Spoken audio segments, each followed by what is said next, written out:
How many games y'all going to win this fall? If you were to do it right now, you might need a canoe, but travel down I-40 from Chapel Hill to Raleigh, and you will find yourself in West Raleigh at the home of the NC State WolfPack as Dave Doran enters year 13, the second most tenured coach in the Atlantic Coast Conference at his current position. The WolfPack have an over-under win total of 6.5, open the season with ECU. A Virginia game that is a non-conference game. Remember that for all conference win total predictions. Again, 6.5 plus 110 to the over, minus 134 to the under. DK, what are we doing with CJ, the aforementioned CJ Bailey and NC State? This is a disrespectful number for Dave Doran. It kind of feels like, and the philosophy I'm going with this is, do we think his time has come dwindling to an end and like his ability to build culture has maybe come to a close? Like, because that's what you're betting on if it goes under 6, because for the majority of his tenure that he's been there, they've been closer to 8 wins. Mm-hmm. So I'm saying they go over this one. CJ Bailey last year, I think he takes another step forward. So they've got a little bit of continuity. Remember, they've missed big time in the portal on some high-priced, big-name quarterbacks that have come through there that have struggled with injury and actually being productive on the field. I think the defense is going to be physical as it typically is. I think the schedule's pretty manageable. Like, so they get some of the winnable games at home. They're tougher games, Notre Dame, Miami, even Duke. But I'm not going to just chalk up a loss for Dave Doran against Duke. So I think I'm going over. I am very slightly to the over here. I think going to Bailey was the right move. I think they will have better culture here. I'm not out on Dave Doran. I'm probably out on them as like a team that can be dark horse, win the ACC under the new like portal NIL structure of things. Unless they really, if Bailey sticks around and is just like amazing in year 4 or something like that, who knows? But I like them better than Virginia, than Wake, than Tech. I think they're roughly equal to Pitt. That's on the road. I think they're kind of equal to Georgia Tech. And I do think they're a little bit better team than UNC, who they get at home. Those are a lot of opportunities to slip up. Obviously, like they host FSU. They get FSU like on short rest, which I think on a Friday night. And FSU typically plays like crap there in Raleigh. At Notre Dame's probably not winnable. At Duke, I do think they're dogs there. To the Blue Devils. Blue Devils are pretty nice this year, I think. So I'm going to go slightly over here. I just think that they will take care of business and start 3-0 with the returning quarterback and a good number of returning pieces. And it's not crazy to think that they are 6-0 through October 4th, right?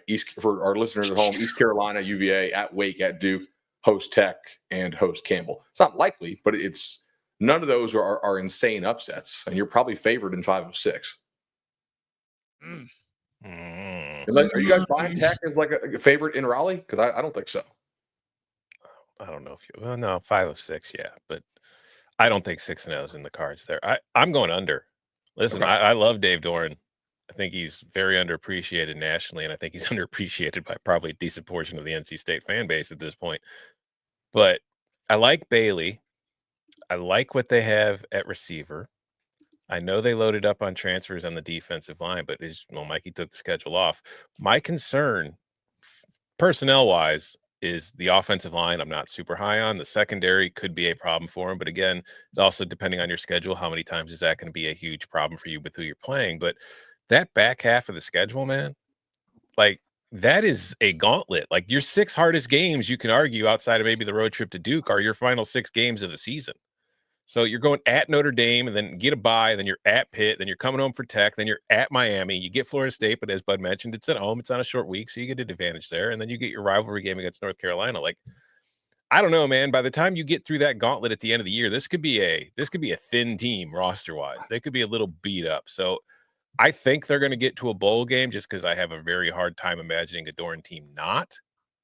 But I don't know if they're going to be much better than that. I'm not betting it, but I would rather be on the under than the over. I do think 3 of those 4 teams they play to finish, Miami, FSU, Carolina, are all teams that we've suggested betting alt unders on here on this show because of the potential downside volatility. I could see FSU quitting again. I could see Miami quitting again. Carolina, like all three of those teams are for the most part extremely mercenary, built through the portal. Like we talk about Belichick and teams playing hard. Saban's first team at Bama was complete garbage, right? They lost to Louisiana Monroe at home, and they basically quit on him. And he was turning the page to next year during that 2007 season. So it's not unheard of, I guess, to have a Belichick team just kind of hang it up.